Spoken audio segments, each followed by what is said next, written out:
Bismillah, walhamdulillah, wassalatu wassalam ala rasulillah wa ala alihi wa sahbihi wa man ihtada bihudah. Amma ba'd.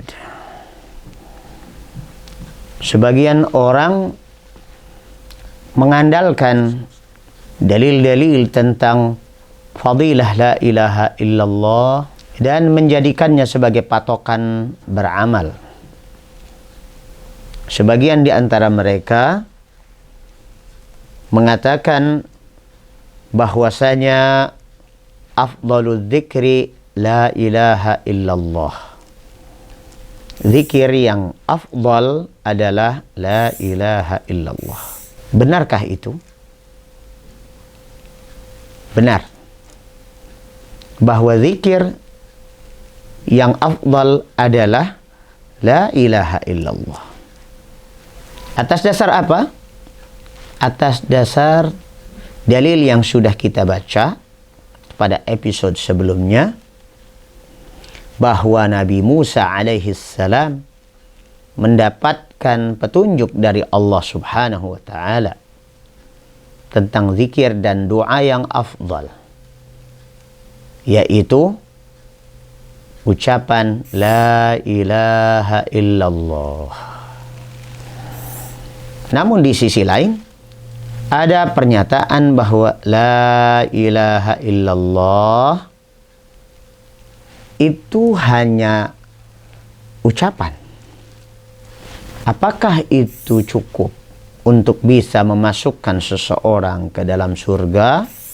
Jawabannya adalah tentu tidak. Seseorang dimasukkan oleh Allah Azza wa Jalla atas dasar la ilaha illallah, bukan sekedar ucapannya. Maka tidak bisa diandalkan hanya dengan memperbanyak ucapan la ilaha illallah. Misalnya sehari 100 kali, sehari 1000 kali. Ada yang mewiridkan la ilaha illallah dalam sehari 3000 kali. Dan yakin bahwa dengan demikian dia masuk surga. Saudaraku kaum muslimin yang kami cintai karena Allah, memahami dalil harus lengkap. Banyak dalil terkait dengan fadilah la ilaha illallah. Di antaranya adalah man qala la ilaha illallah yabtaghi bidzalika wajha Allah. Barang siapa yang mengucapkan la ilaha illallah, niatnya apa?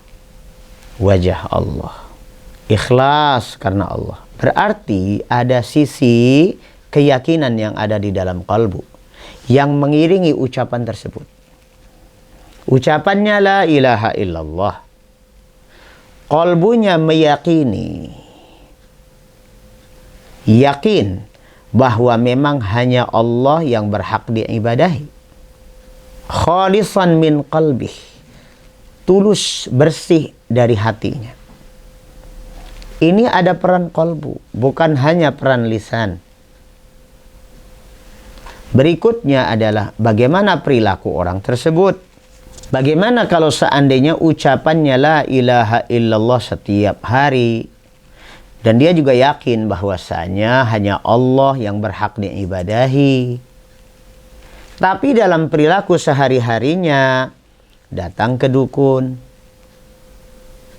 percaya kepada dukun, memberikan sesajen kepada Nyi Roro Kidul, suka ngalap berkah di kuburan wali, mengagung-agungkan tempat keramat. Ini perilakunya. Maka perilakunya justru menghancurkan ucapan la ilaha illallah yang dia ucapkan setiap hari. Maka harus kita ingat bahwasanya yang dimaksud dengan fadilah la ilaha illallah ini bukan hanya sekedar mengucapnya saja, tetapi harus tulus, ikhlas karena Allah dari dalam hatinya, dan tidak mungkin tulus ikhlas kalau dia tidak yakin. Dan keyakinan tidak akan benar kecuali dengan pemahaman yang benar. Apa pemahaman yang benar tentang la ilaha illallah? la ilaha illallah berarti tidak ada Tuhan yang berhak diibadahi kecuali Allah. Maka kembali kepada bab sebelumnya, orang yang bertauhid itu harus kufur terhadap taghut.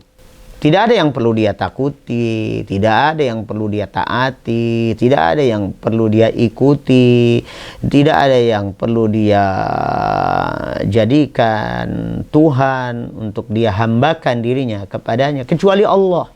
Itu secara lisan, secara qalbu, dan terejawantah dalam perbuatan. Maka kembali kepada iman yang sempurna dengan perkataan, dengan keyakinan dalam hati, dan dibuktikan dengan amal perbuatan. Maka Allah Subhanahu wa ta'ala dalam ayat yang lain menyebutkan innalladzina qalu rabbunallah. Sesungguhnya orang-orang yang telah menyatakan rabbunallah.